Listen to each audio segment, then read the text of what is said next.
Thank you very much. It's a really hard act to follow. What an inspiring and insightful look at the challenges and opportunities that this technology presents. So thank you. I really enjoyed that. I'm here to talk about something even more exciting and inspiring, law. My name is John Edwards. I'm the UK's Information Commissioner. I lead the Information Commissioner's Office. You might hear from my accent that I'm not from around these parts, nor from over the water. I'm from the other side of the world. I'm from New Zealand. But we have a similar legal framework. We regulate data protection here in the UK, helping organisations and people understand their obligations and their rights under data protection law. We also work with organisations to help them protect people's personal information while encouraging innovation, particularly around new technologies such as generative AI. You might have seen the news this morning that we've confirmed our proposed fine of £750,000 to the Police Service of Northern Ireland. This was for their failure to protect staff and officer personal information, resulting in a data breach which exposed their entire workforce's names, job roles, phone numbers, and more. This was an egregious and potentially dangerous breach, putting people's lives at risk. This is why we do what we do. We protect people's personal information, we help educate organisations on their obligations, and we take action where necessary when organisations fall short of our and the public's expectations. Part of our work as a whole economy regulator involves supporting organisations who are working with new technologies such as generative AI, promoting innovation alongside compliance with the law. As you know, the themes of today's conference are the dual focuses of the workshops later on are AI now and AI next. What we're doing now with AI naturally influences and shapes what comes next. However, I'd like to briefly propose another theme, AI before. AI isn't new. We are seeing new iterations of this technology, sure, but the underlying principles, legal obligations, and expectations of us as the regulator remain. We've been in this space a long time.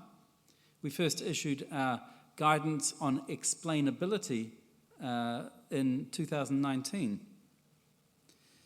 But I just want to involve and engage you a little bit. I want you to cast your mind back to November 2022 when we saw an app called ChatGPT into the marketplace. Fast forward 4 months, February 2023, that program just hit 100 million users. And now, towards the end of 2024, it has over 260 million monthly users. Suddenly, generative AI was the phrase on everyone's lips. In just 2 months, ChatGPT hit user numbers that took TikTok 9 years to reach and Instagram more than 2 years. But concerns were starting to grow. Questions started being asked about where ChatGPT was getting its information from, the pros and cons of using personal information to train the model. Our colleagues in Italy, the Garante, banned ChatGPT due to concerns over how it was using personal information and how it was communicating with the people whose information it was consuming. Of course, none of this was news to us. We've been here for some time, as I said. Ever since the ICO's inception in 1984, we've just celebrated our 40th birthday, unlike me, that was some time ago, data protection law has been the principal form of regulation for new technologies involving personal information. The same principles apply now as they always have. You need to look after people's personal information, be transparent about how you're using it, and make sure it's accurate. New tech, old tricks.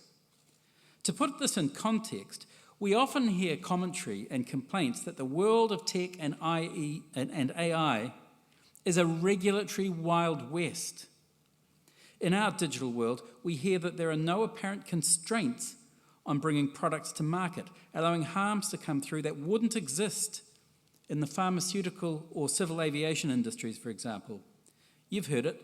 the checks and balances in place to make sure that those products are safe before we get on board or throw them down our neck. But digital products are in fact no different.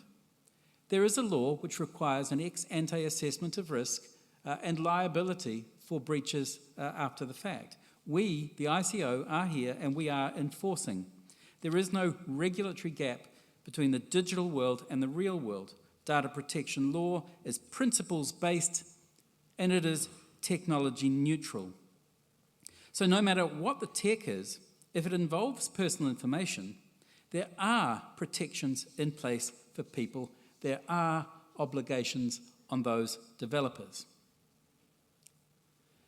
AI and emerging tech can be a huge force for good. The strides forward we've made in terms of healthcare, productivity, and transportation have been massive, and there are enormous gains yet to come. But organisations who use these technologies must be clear with their users about how their information will be processed. It's the only way to continue to reap the benefits of AI and emerging tech. I said at the end of last year that 2024 cannot be the year that people lose trust in AI. I stand by that statement today. Organisations are already acknowledging the benefits of AI technology. Here in Northern Ireland, we've already heard about your proactive harnessing of its power. The Artificial Intelligence Collaboration Centre, which opened in March 2024, is designed to use the power of AI technology to benefit business. That's something that we at the ICO are very keen to do as well. We've created an innovation advice service which offers tailored support for organisations looking to use personal information in innovative ways. Organisations can ask a question, and our dedicated team of experts will answer it within 10 to 15 working days, allowing the organisation to get on with developing their product or service without waiting for months to hear back from us or without having to wait years to work our way through the courts. We also publish all our questions and answers on our website so organisations can self-serve, helping others to learn and understand how to use these technologies. I was also interested to read that Northern Ireland is being recognised as an area of excellence in the realm of big data and data analytics. AI research and innovation is gathering pace here, which is a real positive for Northern Ireland-based technology firms. As ever, our Belfast office stands ready to provide support, help and guidance where needed to local businesses. We want to help organisations to get this right, to fully embrace the opportunities that AI presents to the economy and to wider society. Utilising these technologies requires trust and collaboration between us as the regulator and organisations, and between those organisations and their users or customers. So we are here to help. What I'm really saying is there's no excuse for not taking data protection into account. There will be no excuse if you roll out products or services that misuse people's personal data. It's all there for you. Because we want to help you provide and maintain that trust. A regulator's job, albeit never an easy one, is to keep the balance between keeping people's personal information safe while encouraging organisations to innovate and explore new products and services. To that end, we've designated AI and emerging technology as a key cause for this year. That means that we'll be looking at it closely and examining the questions it throws up. How much control are people willing to give up in order to use these technologies? Do they know how much information they're sharing? Can organisations do more to ensure their users are fully informed? So what are we doing as the data protection regulator to help people keep their trust in AI and emerging tech, and to help developers and organisations earn that trust? It's a classic chicken and egg situation here. If organisations are trustworthy and transparent, more people will give more of their information, allowing organisations to then innovate more with the information they receive. As well as our innovation advice question and answer function, we offer a regulatory sandbox service. This offers a bespoke way for organisations to stress test their innovative ideas before taking them to market. and advice on how to mitigate potential risks at the design stage and beyond. Information about both services is available on our website. For generative AI, we've been consulting on various aspects of the technology and how it would comply with existing data protection law. The consultation series outlines our initial thoughts and aims to gather stakeholder views to inform our positions on generative AI in order to provide clarity for developers in a changing technological landscape. These consultations allow us to set out our early thinking on these topics as they develop. I've previously made a commitment that we won't miss the boat on AI the same way that policymakers and regulators did in online advertising and social media. This is one way that we're ensuring we're ahead of the tide on this. We're also working closely with other regulators to keep abreast of new developments in how AI models are trained. There are a number of areas of crossover between our remits, and we're working together to bring clarity on our individual responsibilities. These areas of crossover between regulators reinforce my key takeaway of today, which is that data protection is a how-to, not a don't do. By working together with other regulators across the whole economy, we want to help organisations to use AI and other emerging technologies in positive ways. We also want to help them improve their processes and offerings to the public. We're here to make sure businesses use AI safely within the guardrails of the law to protect people's personal information without curtailing innovation. Our Belfast office, our website, and our tools and services are all available, and we encourage you to flag this with your stakeholders. We also have an opportunity for you to speak directly to ICO staff and others in your sector at our free annual conference, the Data Protection Practitioners Conference, which is happening next week on Tuesday. It's a day full of inspiring speakers, interesting workshops, and opportunities to hear from stakeholders and data protection professionals. It's even won an award. Full details are available on our website, including our agenda, but I would strongly recommend that you sign up. I want to open the floor for questions for a moment, but while you're thinking of your questions, I want to share with you my hobby. My day job as a regulator, my hobby is trolling generative AI.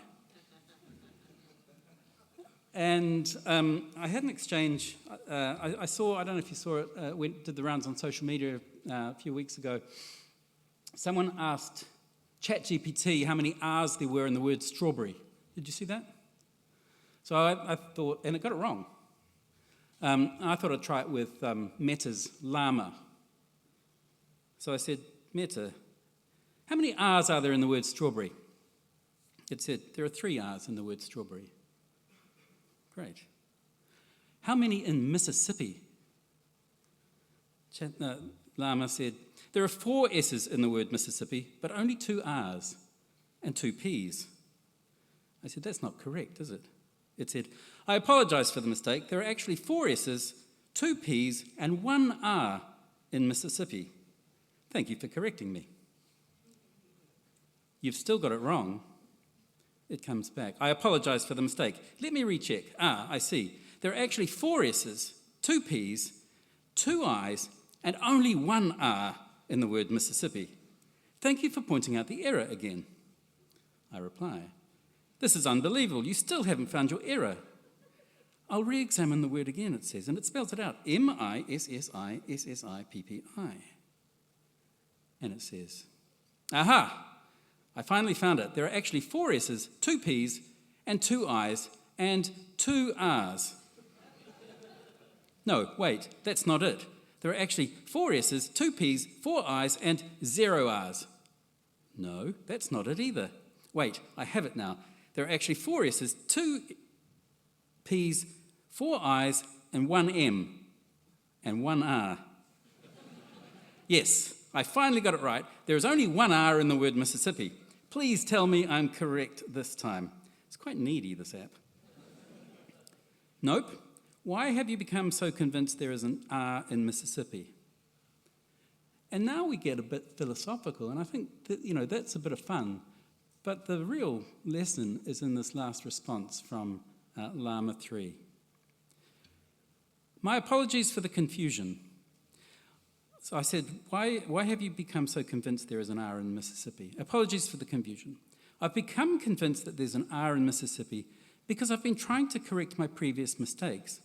But I kept misreading or misinterpreting the word. It's a classic case of seeing what I want to see instead of what is actually there.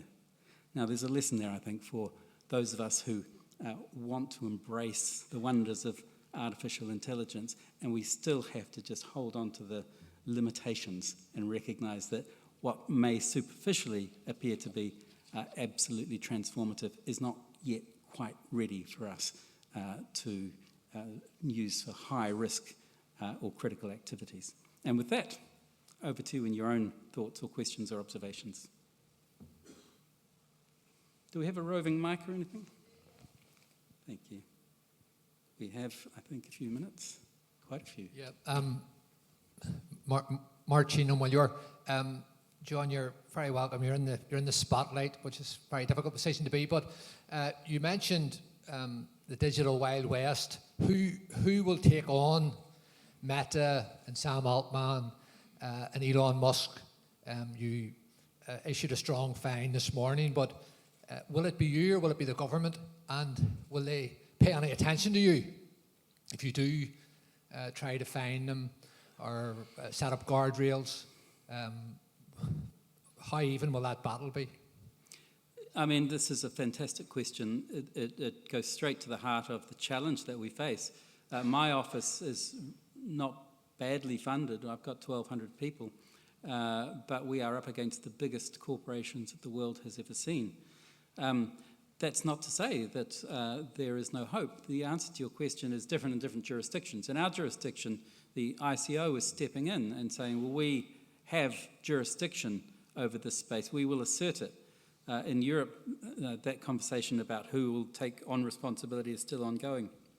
I mentioned my colleagues in Italy quite early on in ChatGPT's life said, well, you can't do that here. And they banned it. And required significant changes. I think the question can be reframed into how can you most effectively have influence. Now, if I run charging at Meta or Google or Snap or TikTok on every arguable breach of UK domestic law, I am going to face legions of lawyers, bottomless budgets, and many years in court. I'm not sure that that's going to be the most effective way to have influence. We choose to work alongside those organisations that are willing to work with us. So, for example, we asked Microsoft to delay rolling out its AI on LinkedIn because we didn't believe that there was sufficient opportunities for people to opt out. We've had influence in Meta's training. Last year, when Snap introduced a generative AI chatbot onto its platform that was available to children, we put it on notice that we didn't believe it had adequately identified and mitigated the risks. We did that publicly because we wanted to send a message into that industry that the rush to market should not involve cutting corners. I hasten to add that Snap was able to provide sufficient accountability that it had addressed the kinds of risks that we were concerned about, so we ended up not taking action.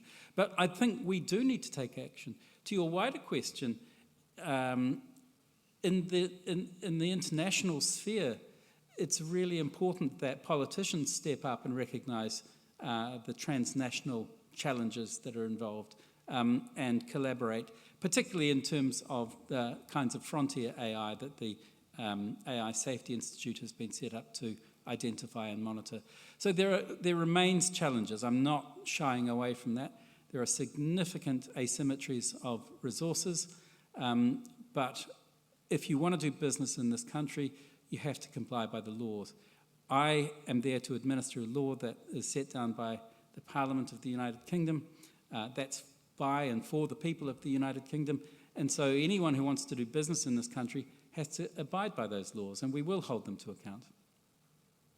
Thank you. There's somebody in the far corner over here.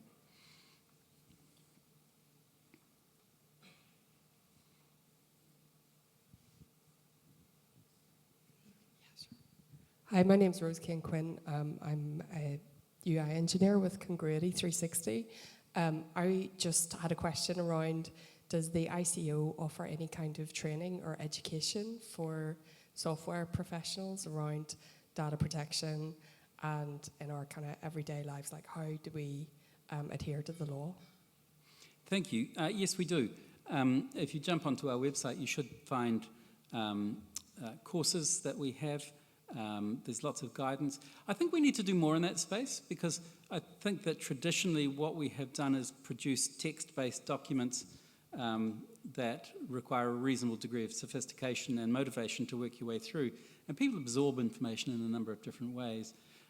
We have tentatively launched a TikTok account, which is an interesting way to try and communicate. You know, something like 30% of people between the age of 15 and 18 get most of them. I'm making up statistics, don't worry about it. But I did know them. But there is a very high proportion of the younger demographic who use TikTok as their principal source of information. So that's a space where we need to be. We did do a series for game designers because we are needing to focus our resources, and we want to try and be where the greatest harm is.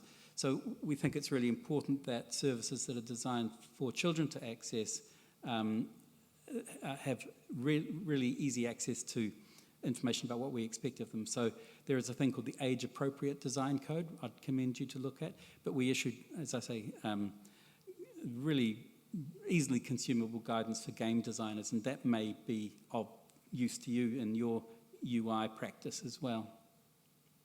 But if you can think of other products, once you've had a look through our website, things that are missing, please do let us know. I think it's an area that we really need to be in. Thank you. Hi there, it's David Crozier here from the AICC. I was interested, you said you have 1,200 staff, you don't have an unlimited budget. What are you using AI for in ICO to make your staff more efficient, more effective around how you do your business? Thank you. Good question. I'm an enthusiast. I want to be a fast follower, not at the bleeding edge. So we will use proven technologies. We want to avoid the pitfalls that I described with the generative AI. We've got a semi-intelligent FAQ that is responding to a lot of, in a fairly limited range to a range of inquiries about our registration fees.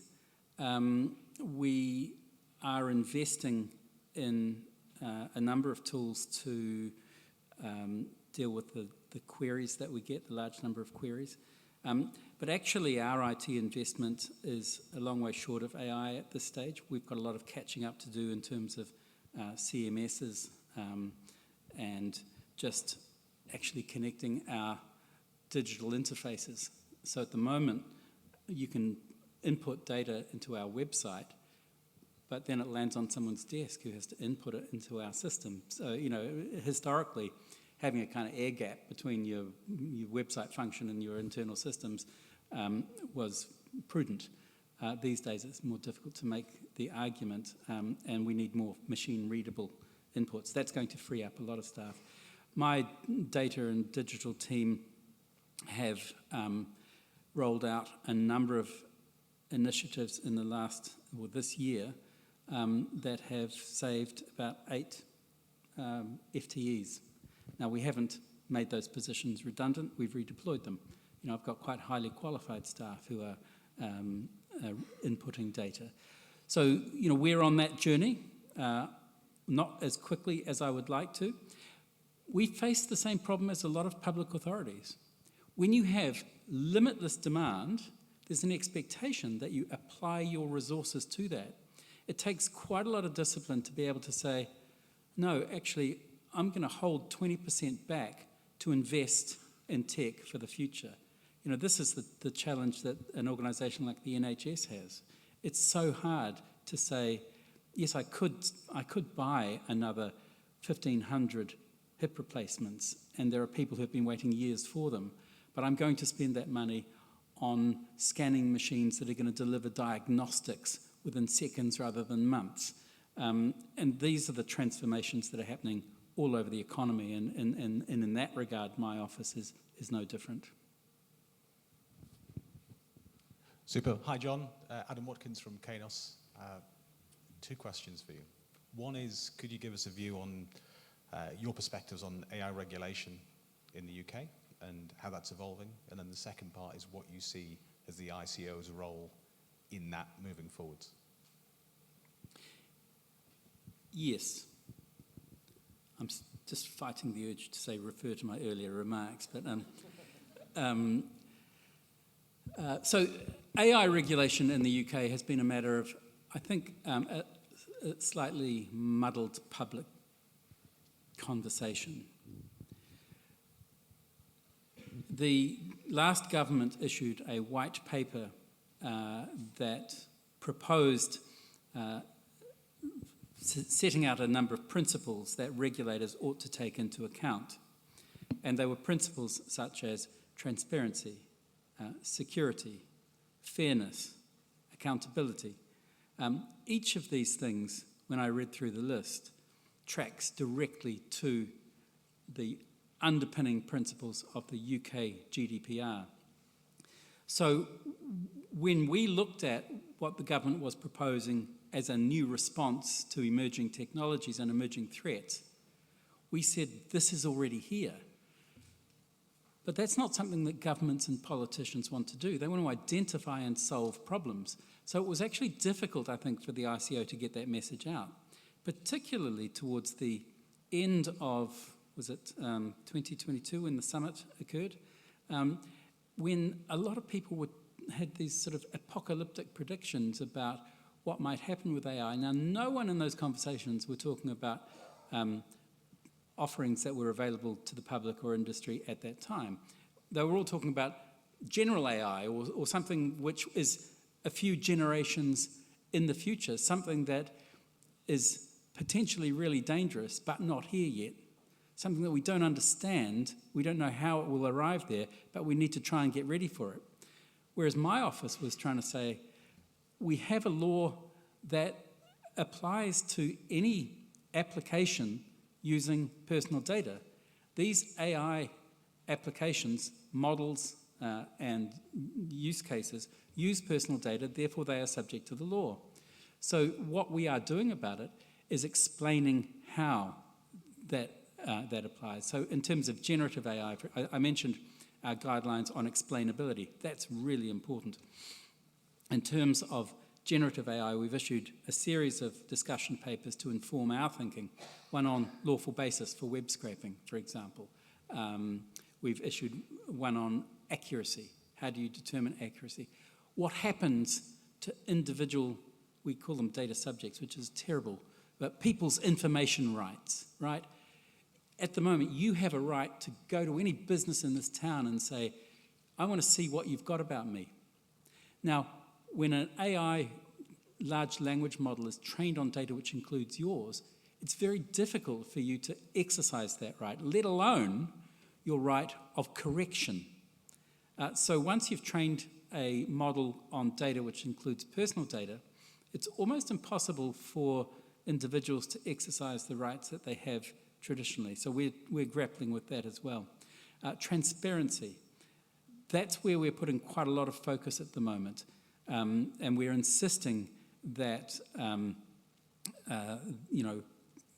whether it's training Grok on Twitter data or training an AI on LinkedIn posts, that people are given the opportunity to opt out, a meaningful opportunity to opt out. And that's something that industry is reporting back to us that they are designing in, that people are given meaningful information about how their data is used and how and what options they have. So we are in this space. We are doing as much as we can. As you said, we have a bunch of people. We have, oh no, that was the predecessor. We are, as a whole economy regulator, we are responsible for overseeing hundreds of millions of data transactions across every aspect of human activity. We have to be really selective about where we focus our resources. And so what we've decided is that there's a bunch of stuff that we don't get to choose. It's demand-driven. The discretionary capacity that we can hive off, we will allocate to specific causes. And we've said we're going to focus that discretionary capacity on keeping children safe online, on AI and biometrics, and on advertising technology, online advertising. So those, we run the demands on our resources through a filter which says, does it hit one of these causes? There are things which hit all three. I'm really interested in seeing what our law can do to avoid or prevent harms from recommender engines in platforms like Instagram, TikTok, Tumblr, Pinterest, whatever they are. Those algorithms which take your personal data of what you've used and use that to recommend something else. We've seen in the Molly Russell inquiry that these engines can amplify and exacerbate harms that vulnerable people are experiencing. And if you think about recommender engines and those three causes, it sits in the center of a Venn diagram, doesn't it? It's children, it's advertising, it's AI. So we are doing as much as we can to answer your question. We will continue to assess how the law and advise how the law applies to these emerging technologies, and we will take enforcement action where we think it's necessary to send a clear message to industry. Thank you.